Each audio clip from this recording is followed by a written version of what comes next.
सुना है लोग जुदाई में सूख के कांटा हो जाते हैं।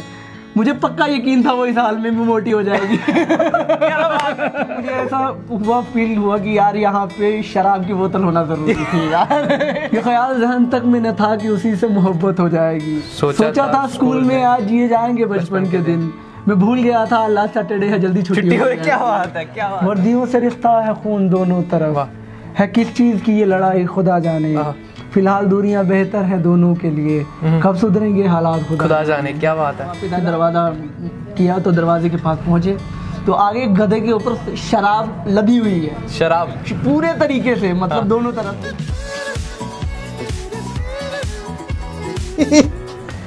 जिन्हें मालूम नहीं मतलब वफा का है क्या, वो भी पूछते हैं मुझसे कभी इश्क हुआ है क्या। ना समझ ये दुनिया इतना भी नहीं समझती कि बिन मोहब्बत के भला कभी कोई शायर बना है क्या। शायर एक ऐसा शख्स जिसको शायद दुनिया ना समझ सके, लेकिन वो शायर दुनिया को, ज़िंदगी को इस कदर समझता है और दुनिया को समझाता भी है, ज़िंदगी के बारे में अपने लफ्ज़ों से बताता भी है। इसलिए आज मेरे साथ एक शायर ही हैं, रोहित वर्मा जी। बहुत ही बेहतरीन शायर है और जम्मू से ही है, तो मैं सोच रहा हूँ कि शुरुआत एक शेर से ही करें। हाँ, जैसे बात होती रही है, जैसे मैंने आते हुए बताया कि आज हमारे जम्मू की मायनाज हस्ती पंडित विद्यारतन आसी साहब के मरे हुए आज 2 साल हो गए, तो उन्हीं के एक शेर से शुरू करूँगा। ना खुदाओं की पहचान तो होने दो, लोग खुद कश्तियों से उतर जाएंगे। क्या बात है। ना खुदाओं की पहचान तो होने दो, लोग खुद कश्तियों से उतर जाएंगे। तू ही आसी बता आखिरी वक्त हम, तू ही आसी बता आखिरी वक्त हम, तेरा दर्द छोड़कर किसके दर जाएंगे। हाय हाय हाय, तेरा दर्द छोड़कर। तो ये मतलब शायरों की उसमें, मतलब शायरी में ना सामने में दर्द झलकता है, तो शायर का दर्द में होना जरूरी है क्या।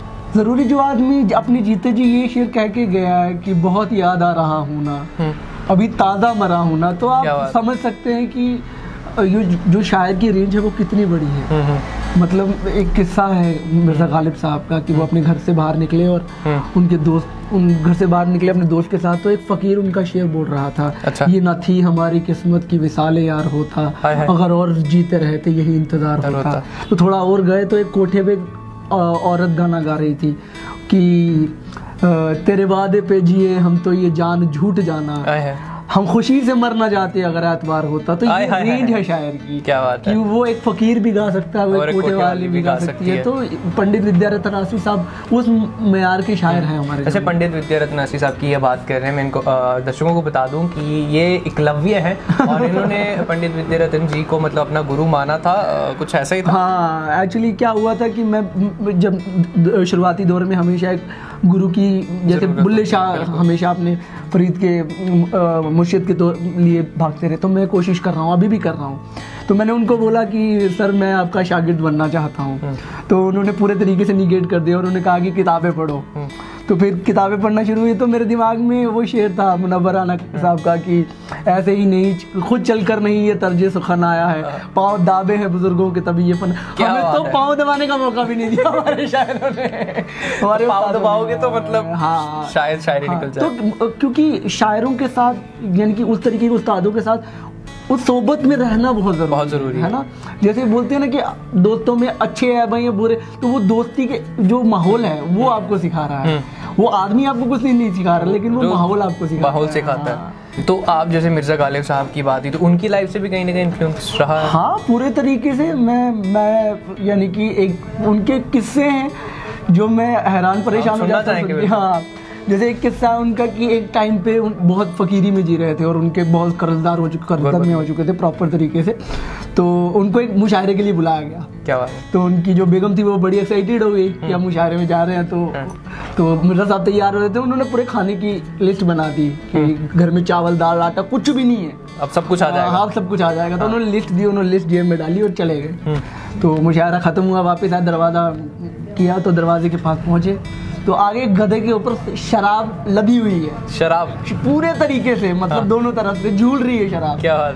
तो उन्होंने कहा कि ये सब, ये किन्होंने कहा, ये उनकी वाइफ ने बोला कि ये क्या है। हाँ। तो बोलती तुम तो खुदा को मानने वाली औरत हो। तो पीने का उसने कहा हिसाब खुद करो, खाने का तो वो करेगा ही। क्या बात है। तो अगर खाने का वसूली किया तो फिर पीने का जुगाड़ तो मुझे करना पड़ेगा। खाने का अगर खुदा देख रहा है तो पीने का मैं देखूंगा। खुद क्या बात देखना है। पड़ेगा।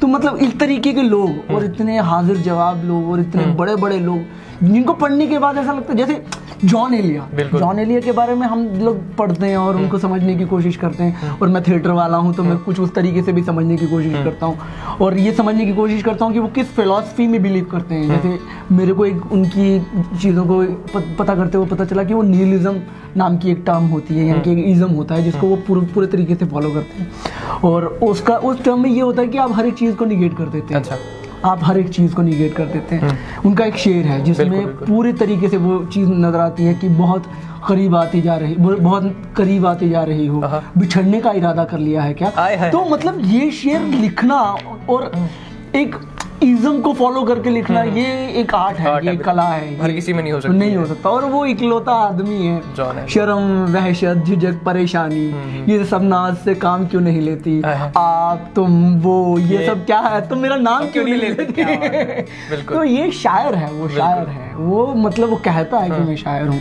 लेकिन एक होता है ना, मतलब शायर जितने भी होते हैं तो एक एटीट्यूड उनका रहता है, मतलब है ना, मतलब एक वो पता है उनका कि उनका ये औहदा है और वो लिखते हैं। तो वो औहदा हमको अब क्या है, हमारे बुजुर्ग हैं, है ना, ये औहदा हमको जो विरासत में मिला, ये हमें गालिब साहब से मिला है। बिल्कुल। कि वो पूछते हैं कि गालिब कौन है, कोई बतलाए हमको कि हम बतलाएंगे क्या।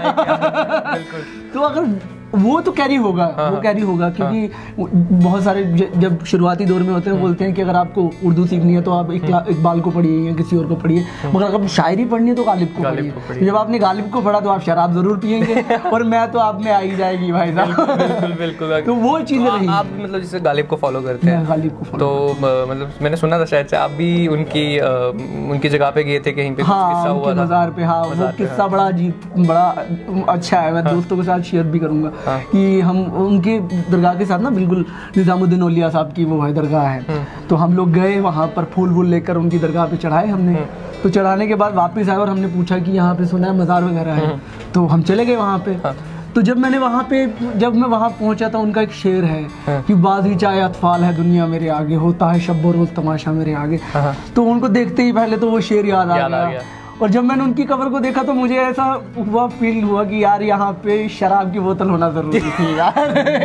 इनकी मज़ार पे वो बनती। तो आप लेके क्यों नहीं गए यार? वो मैंने बहुत सारे लोगों को कह के रखा, अगर अगली बार दिल्ली जाऊंगा तो जरूर। कौन सी वाली रखोगे? वो old monk, obviously old Tom पीते थे वो। अच्छा। बट अब ओल्ड मॉन्क यानी कि वो रम पीने वाले आदमी थे और गम में रम पीते थे और क्या चाहिए उनको। तो उनका एक और किस्सा है, तो जो मैंने पढ़ा वो शायद सही है कि झूठ है। जैसे नसीरुद्दीन शाह साहब ने कहा था कि मैंने एक शेर सुना था उनका कि अहमकों की कमी नहीं गालिब, एक ढूंढो हजार मिलते हैं। मैं गारंटी के साथ कह सकता हूँ ये उनका शेर नहीं है, क्योंकि इतनी टुच्ची शायरी नहीं कर सकता। तो उनकी एक बात सुनी थी मैंने, बोलते वो शराब पीते थे अच्छे तरीके से। तो लोगों ने मुझसे पूछा कि गालिब साहब आपको कोई गम है क्या, आप जो इतनी शराब पीते हैं? तो बोलते उस दिन मुझे समझ में आया कि लोग गम में भी शराब पीते हैं।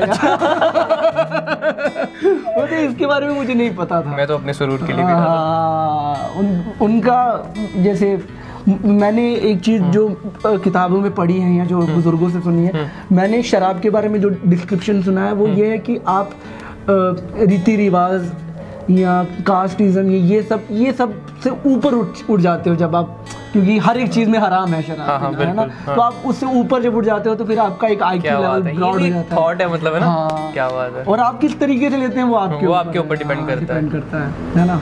तो अगर मैं आपकी बात करूँ तो आपको किन चीज़ों में सुकून मिलता है? अगर आप एज मतलब शायर, किन चीज़ों में सुकून मिलता है? मैं सुकून ढूंढने की तलाश में हूँ भाई। अभी तक मिला नहीं? बिल्कुल नहीं मिला, क्योंकि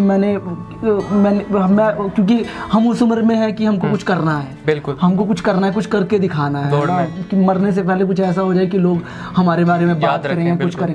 तो अभी वो फ्रस्ट्रेशन चल रही है, वो स्ट्रगल चल रहा है, वो सब कुछ चल रहा है, लेकिन वो सुकून वाली जो बात है उसके लिए फिर जब पहाड़ों पे ही जाना पड़ता है भाई, वो पिन ड्रॉप जैसे अभी है। और साथ में रात का वक्त भी मैंने इसलिए चुना था क्योंकि मुझे भी थोड़ा अंधेरा पसंद है, थोड़ा सा सुकून मिलता है, मतलब इसमें भी ना थोड़ी मतलब शांति वगैरह होती है। बिल्कुल। और इसमें एक शायर के लिए, जैसे मैंने फिर पंडित विद्यारत्न आसी साहब के लिए एक चीज़ लिखी थी कि उम्र भर अब मुझे अकेले रहना है। उम्र भर उम्र भर अब मुझे अकेले रहना है, आप रहिए एक साथ, मुझे अकेले रहना है। क्या बात है। डरा देता है ये ख्याल भी मुझको कभी कभी, एक वक्त के बाद इस घर में मुझे अकेले रहना है।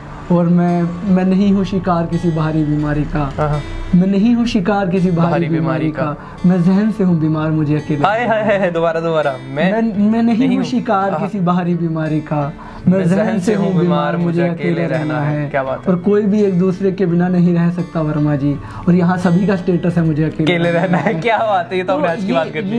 ये चीजें हैं, ये चीजें हैं। इसी से अब मुझे भी एक शेर याद आया, मैंने भी 4 लाइनें लिखी थी एक टाइम पे कि मेरी इस दुनिया का ये कैसा हाल हो रहा है, मेरी इस दुनिया का ये कैसा हाल हो रहा है कि नन्ही सी उम्र में भी आज सबको प्यार हो रहा है। मेरी इस दुनिया का ये कैसा हाल हो रहा है कि नन्ही सी उम्र में भी आज सबको प्यार हो रहा है। मैंने तो इश्क से कर ली है तौबा, मैंने तो इश्क से कर ली है तौबा, क्योंकि सुना है ये पहला प्यार भी आजकल 4-5 बार हो रहा है। बिल्कुल बिल्कुल, तो यही है मतलब आजकल जो चल रहा है। हाँ बिल्कुल, और ये जरूरी भी है, ये जरूरी भी है, क्योंकि वही मैंने पहले भी मैं कहा है कि ये सब जिंदा रहने के टोटके हैं। आपकी मुझे एक शेर मैंने पढ़ा था आपके इंस्टाग्राम पे, कुछ आपने लिखा था याद आएंगे कुछ दिन, वो भी चाहोगे जरूर पढ़े आप। वो है कि मोहब्बत की राह गुर्बत के दिन, और कुछ तुम्हारे साथ गुजारे हुए दिन, सीखने लगे हैं काम किस्सा गोही का दोस्तों, किस्सा गोही मतलब कहानियां सुनाने, सीखने लगे हैं काम किस्सा गोही का दोस्तों, दस्तक दे रहे हैं दरवाजे पे बुढ़ापे के दिन, किस्सा गोही का सीखने लगे हैं काम दोस्तों, दस्तक दे रहे हैं दरवाजे पे बुढ़ापे के दिन, मिलना बिछड़ना तरकेश की बातें, मिलना बिछड़ना तरकेश की बातें, तुमने भी तो जिए होंगे चुतियापे के दिन। बहुत सही, बहुत तो सही। ये है, ये हर आदमी की लाइफ में है, एक फेज होता है, मानना पड़ेगा, मानना पड़ेगा, क्योंकि उस फेज से निकलने के बाद जब आप आगे बढ़ते जाते हैं और जब मुड़ के देखते हैं तो आपको लगता है कि यार क्या था, बेवकूफ था। होता है, ऐसा नहीं होता, ऐसा भी होता है ना। मतलब मैं अपनी भी 2014 की अगर फेसबुक की फोटो देखूं, ये मैंने पोस्ट भी की थी, ऐसा हुआ भी था, होता ही है ना। जरूर। तो मतलब ऐसा हर किसी के साथ होता है, बिल्कुल होता है, और ये जरूरी है, ये जरूरी है। यानी कि शिव कुमार बटालवी साहब को बोलता है कि एक जो इंटेलेक्चुअल है, जो पढ़ने में यकीन रखता है या जो फील करने में बिलीव करता है, उसके साथ ये उम्र भर ये त्रासदी रहेगी। वो सिस्टम के हिसाब से नहीं चल पाएगा, और सिस्टम को उसके ऊपर हमेशा ये शिकायत रहेगी कि यार हमारे साथ बैठ के तुम खाना क्यों नहीं खाते, क्योंकि तुम्हारे खाना खाने में और मेरे खाना खाने में जमीन आसमान का फर्क है। जैसे उनकी जॉन एलिया साहब की एक बोबो है, तो उनको बड़ा दुख था हिंदुस्तान छोड़ने का, मतलब इतना दुख था कि हम सोच भी नहीं सकते। तो वो बताते थे कि वो रात को आ जाते थे मुशायरे से बाहर, तो वो बोलते थे खाना अगर है तो कुछ भी बांध दो, तो बोलते अलग अलग टिफिन में बांध दूं, बोलते नहीं एक ही टिफिन में डाल दो, खाना ही है और अंदर जाकर मिक्स नहीं होना है। तो मतलब खाने का जो तरीका है वो अलग है ना, और वो शायर आदमी है, और उनकी जो बातें थी वो अलग नहीं। जितने भी मतलब शायर थे, हर किसी का अलग अलग थॉट प्रोसेस रहता है, अलग अलग सोच रहती है। गालिब जी की बात करें तो जॉन एलिया की बात करें, शेर भी अलग थे, सोच भी अलग थी। अगर मैं आपकी बात करूं तो मतलब जब आप शेर लिखते हो तो आपकी क्या सोच रहती है, मतलब अपनी आप बीती के ऊपर लिखते हैं, किसी का देख के या सराउंडिंग्स में देख के, क्या सोच क्या रहती है एक शायर की लिखते वक्त? यानी कि ये तो पहला तो फर्स्ट एक्सपीरियंस ही होता है। आप किस हालात से जूझ रहे हो, आप समाज को देख रहे हो, आप लोगों के साथ टाइम स्पेंड कर रहे हो, और एक चीज़ तो आपको माननी पड़ेगी, ये सारी दुनिया को माननी पड़ेगी कि इमोशन जो है वो कभी नहीं मरता, बिल्कुल कभी नहीं मरेगा, है ना। वो इमोशन हमेशा याद रहेगा। मैं तुम्हें टच कर रहा हूँ, ये इमोशन जो टच का इमोशन है, ये मेरी जिंदगी भर मेरे साथ में रहेगा। मैं अंधा हो जाऊंगा, बहरा हो जाऊंगा, लेकिन जब तुम मुझे टच करोगे मुझे समझ में आ जाएगा ये स्मेल का भी इमोशन होता है, घर की स्मेल होती है, आपको उससे घर की याद आ जाएगी, होता है। तो ये जब तक वो फील करने वाला नहीं, बिल्कुल है ना।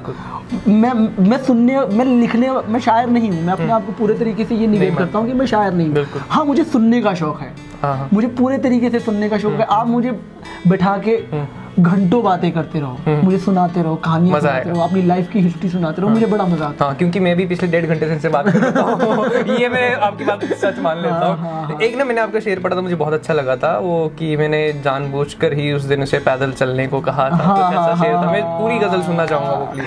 वो इस तरीके से था कि मैं ये सोचकर मिला था उससे कि उससे जान पहचान हो जाएगी, मैं ये सोचकर मिला था उससे जान पहचान हो जाएगी, ये जहन तक में ख्याल नहीं था कि उसी से मोहब्बत हो जाएगी। क्या बात है। ये ख्याल जहन तक में न था कि उसी से मोहब्बत हो जाएगी, सोचा था स्कूल में जिए जाएंगे बचपन के दिन, सोचा था स्कूल में आज जिए जाएंगे बचपन के दिन। मैं भूल गया था लास्ट सैटरडे है जल्दी छुट्टी हो जाएगी। क्या बात है, क्या बात है। मैं भूल गया था लास्ट सैटरडे है जल्दी छुट्टी हो जाएगी।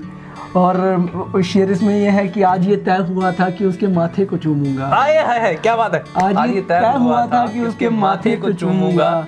मुझे पता नहीं था वो मेरे कंधे पे सो जाएगी। मुझे पता नहीं था वो मेरे कंधे पे सो जाएगी। और सुना है जुदाई में लोग सूख के कांटा हो जाते हैं। सुना है लोग जुदाई में सूख के कांटा हो जाते हैं।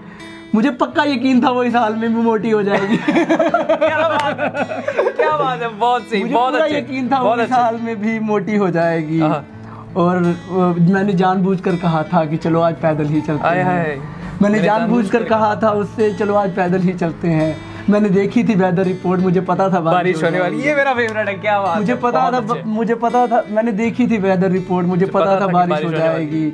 मैं इससे भी नहीं, इसलिए भी नहीं बताता उससे मैं किससे मिलता जुलता हूँ। मैं इसलिए भी नहीं बताता उससे मैं किससे मिलता जुलता हूँ। मुझे मालूम है वर्मा का नाम सुन के वो पागल हो जाएगी। क्या बात है जी, बहुत बहुत शुक्रिया। क्या बात है, बहुत सही, बहुत अच्छा। मतलब माहौल बना दिया। एक और हो जाए, इस पे नहीं रुकना मैंने, एक और हो जाए। कि मैं इस चीज़ को मैं घड़ी घड़ी में बताना कोशिश करता हूँ। मैं सबके साथ मेरी वही बातचीत होती है कि आपके जहन में जो भी आ रहा है ना, यू जस्ट एक्सप्रेस योरसेल्फ, जैसे भी, कि आप जैसे भी हो सकते हैं। क्योंकि इसलिए लोग राइटर बनते हैं, इसलिए लोग पेंटर बनते हैं, इसलिए लोग एक्टर बनते हैं कि वो अपने आप को एक्सप्रेस करना चाहते हैं। वो एक्सप्रेशन जब तक निकलेगा नहीं तब तक वो आपको घोट के वो आपको पागल कर देगा। वो आपको पागल कर देगा। 10 साल मैं सोचता हूँ कि जॉन एलिया ने एक कमरे में गुजार दिए, वो 10 साल का फ्रस्ट्रेशन क्या होगा आप इमेजिन नहीं कर सकते। बिल्कुल। तो जब तक आप एक्सप्रेस नहीं, जब वो उसने एक्सप्रेस करना शुरू किया उन्होंने, तो लोगों को पता चलता था कि यार इस बंदे ने क्या त्रासदी देखी होगी अपनी लाइफ में। मुझे एक शेर याद आ गया, मैंने भी लिखी थी, अचानक से पता नहीं क्यों याद आया कि हर पल खामोश में रहता हूँ, हर पल खामोश में रहता हूँ, बिन पिए मदहोश में रहता हूँ, हर पल खामोश में रहता हूँ, बिन पिए मदहोश में रहता हूँ, एक पागल सा मैं शायर हूँ, बिन वजह अफसोस में रहता हूँ। वाह क्या बात है, मेरा है कि मैं बिन वजह अफसोस में रहता हूँ। क्या बात है, क्या बात है। और ये बहुत ज़रूरी है, बहुत ज़रूरी है। अगर आप किताबें पढ़ने वाले हो या आप अगर आप जिंदा हो, मैं ये सीरियसली ये कहता हूँ, अगर आप जिंदा हो तो आप तकलीफ में हो। अगर आप मरे हुए हो तो आपको तो कोई फर्क ही नहीं पड़ रहा। तकलीफ होगी तो पता चल रहा है कि जिंदा हो। वो तकलीफ होना बहुत जरूरी है। जैसे मैंने लिखा था कि तुम्हारे दिल का हाल खुदा जाने, हमारी मजबूरियाँ परेशानियाँ खुदा जाने। क्या बात है। तुम्हारे दिल का हाल खुदा जाने, हमारी मजबूरियाँ परेशानियाँ खुदा जाने। चांद भी आया वक्त पर सूरज भी गया, है किसके हाथ के प्यादे खुदा जाने। क्या बात है, क्या। चांद भी आया था वक्त पर सूरज भी गया, है किसके हाथ के प्यादे खुदा जाने। हम तो बस उसी पे मरे बैठे हैं, हम तो बस उसी पे मरे बैठे हैं, वो किस पे मरी बैठी है खुदा जाने। क्या बात है। हम तो बस उसी पे मरे बैठे हैं, वो किस पे मरी बैठी है खुदा जाने। फकीरों से बात करना आसान है क्या, फकीरों से बात करना आसान है क्या, जो हर बात पे कहते हैं खुदा जाने। जो हर बात पे कहते हैं खुदा जाने। सुना है उसे किताबें पढ़ने का शौक था, कैसे हुई उसकी फौत खुदा जाने। क्या बात है, क्या बात है। सुना है उसे किताबें पढ़ने का शौक था, कैसे हुई उसकी फौत खुदा जाने। और वर्दियों से रिश्ता है खून दोनों तरफ। क्या बात है। वर्दियों से रिश्ता है खून दोनों वर्दियों से रिश्ता है खून दोनों तरफ, है किस चीज की ये लड़ाई खुदा जाने। क्या बात है, क्या बात है। वर्दियों से रिश्ता है खून दोनों तरफ, है किस चीज की ये लड़ाई खुदा जाने। फिलहाल दूरियां बेहतर है दोनों के लिए, कब सुधरेंगे हालात खुदा जाने। क्या बात है। फिलहाल दूरियां बेहतर है दोनों के लिए, कब सुधरेंगे हालात खुदा जाने। और सुना है 200 हिंदू 200 मुसलमान मरे हैं। क्या बात है। सुना है 200 हिंदू 200 मुसलमान मरे हैं, कुल मिलाकर मरे हैं कितने लोग खुदा जाने। कुल मिलाकर मरे हैं कितने लोग खुदा जाने। और हमारे घर में कल से बिजली आई नहीं वर्मा जी, हमारे घर में कल से बिजली आई नहीं वर्मा जी, तुम्हारे घर की तुम जानो या तुम्हारा खुदा जाने। क्या बात है। बहुत खूब, बहुत खूब, बहुत बहुत शुक्रिया। मजा आ गया, मजा आ गया। मैंने ना आपकी देखा था ये अभी जो हमारे जम्मू में मुशायरा हुआ था, उसमें आपने कुछ लैला मजनू को लेकर कुछ कहा था और एक गाना भी गाया था। मैंने वीडियो देखी थी। हाँ, वो मेरा एक ख्वाब है यार। वो उस ख्वाब के लिए मुझे लगता है उसके लिए मुझे मरना पड़ेगा या क्या होगा मुझे नहीं पता, क्योंकि वो ऐसा ख्वाब है जो एक तो मुझे ये समझ में नहीं आया कि ये बंटवारा क्यों हो गया, कभी समझ में नहीं आया। और वो त्रासदी शायद मेरे ख़ानदान में उससे कोई लेना देना नहीं है। मेरी जो मम्मी है वो शिव बटाले की रहने की वाली है, जो पंजाब में है, बटाला, हाँ शिव बटाला। तो मुझे उस त्रासदी को कभी महसूस नहीं किया मैंने, बट उस त्रासदी को मैं रोज़ जीता हूँ। यानी कि मैंने जैसे अमृता प्रीतम जी ने कहा था कि आज आखा वारे शानू कि तो कबरा विचो बोल किते अज किताबे इश्क दा कोई अगला वर्का खोल किते रोई सी धी पंजाब दी तो लिख लिख मारे वैन अज लखां धीआं रोंदियां तैनूं वारे शानू कहन। क्या बात। तो उन्होंने उस हाल को इतनी ब्यूटीफुली जस्टिफाई किया। और मैंने एक ख्वाब देखा कि ख्वाब देखो ना कितना अच्छा है, सुनो तो सही। ख्वाब देखो ना कितना अच्छा है, सुनो तो सही। हमने सरहद से सारी कंटीली तारें उतार दी, हाथ में जब खून आया तो पानी से धो भी दिया। देखो ना हाथों से जाते नहीं ये कंटीली तारों के निशान। क्या बात। देखो ना हाथों से जाते नहीं ये कंटीली तारों के निशान। मैंने मिट्टी से वापस भर दिए वो सारे बंकर यहाँ छुपकर सिपाही बैठा करते थे। क्या बात है। मैंने मिट्टी से वापस भर दिए वो सारे बंकर जहाँ छुपकर सिपाही बैठा करते थे। मैंने तोड़ दिया बागा बॉर्डर का वो गेट जहाँ दो भाई आकर अपनी लात को मुंह तक पहुंचाकर मदारी का खेल खेलते थे। क्या बात है, क्या बात है, क्या बात है। माफ करना मैं उत्तर नहीं, क्या बात है, क्या बात है। वाह। अटारी बोलना चाहिए था क्योंकि हमारे यहाँ पे अटारी पड़ता है। क्या बात है। मैंने तोड़ दिया अटारी बॉर्डर का वो गेट जहाँ पर दो भाई आकर अपनी लात को मुंह तक पहुंचाकर मदारी का खेल खेलते थे। साफ सुथरा खाली मैदान है, आओ ना अब मिलकर पतंगे उड़ाते हैं। साफ सुथरा खाली मैदान है, आओ ना मिलकर पतंगे उड़ाते हैं। तुम भी बुला कर ले आओ सबको, मैं भी सबको बुला कर लाता हूँ। बैठते हैं गपशप लगाते हैं, पीकर बेहद शराब सोनी महिवाल के गीत गाते हैं। क्या बात है। डूंगा पानी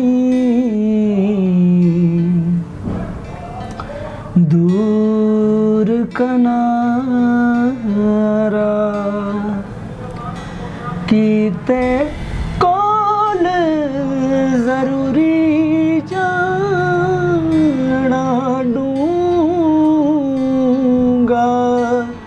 पानी दूर। कुछ अधूरे हैं सपने, चलो ना उन्हें पूरा करते हैं। बम और मिसाइलों से नहीं, जैसे लड़ा करते थे 47 से पहले, चलो ना फिर उसी तरीके से लड़ते हैं। क्या बात है। कि तुम मुझसे नाराज होकर खाला के घर पंजाब चले जाते थे। क्या बात है, क्या बात है। दोबारा। कि तुम मुझसे नाराज होकर खाला के घर पंजाब चले जाते थे, मैं तुमसे रूठ कर बुआ के घर लाहौर चला जाता था। क्या बात है। ख्वाब देखो ना कितना अच्छा है, सुनो तो सही। क्या बात है। बहुत ये ख्वाब है, बहुत खूब। सीरियसली बहुत बहुत शुक्रिया, बहुत मजा आया। लेकिन ये सरहद का जिस तरह से दर्द शिव कुमार बटालवी साहब ने भी कहा है अपने, उनका एक ही इंटरव्यू था इकलौता, लेकिन वो 100 के मुकाबले था। हाँ बिल्कुल बिल्कुल बिल्कुल। मैं हमेशा जब भी किसी आदमी से मिलता हूँ, क्योंकि आप फर्स्ट इंप्रेशन में समझ जाते हो कि ये आदमी क्या है। और अगर वो कहीं एक चीज रह गई है तो आप दूसरी मुलाकात का इंतजार कर रहे होते हैं। आप बेचैन है, आपको रात भर नींद नहीं आती कि मुझे उस आदमी से फिर से मिलना है। क्या बात है।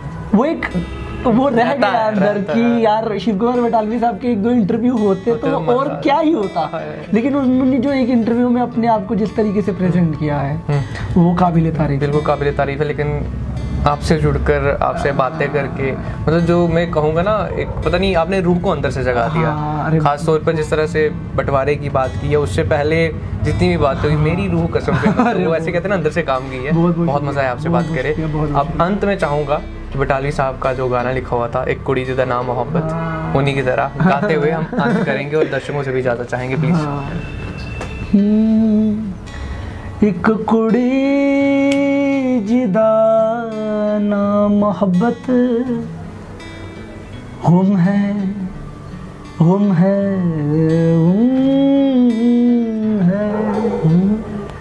साद मुरादी सोनी फबत,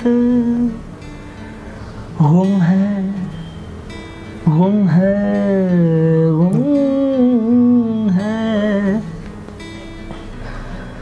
सूरत उसदी परिया वर्गी, सिरत दियो महरम लग दी। मुराद मुरादे सोनी फबत गुम है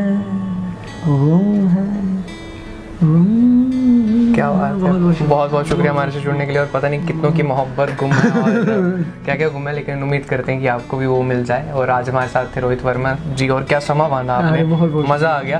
एंड उम्मीद करता हूँ कि आपको आज का ये एपिसोड भी जरूर पसंद आया होगा। फिलहाल हम दोनों को दीजिए इजाज़त और आप देखते रहिए द बकलोल टीवी। बहुत शुक्रिया।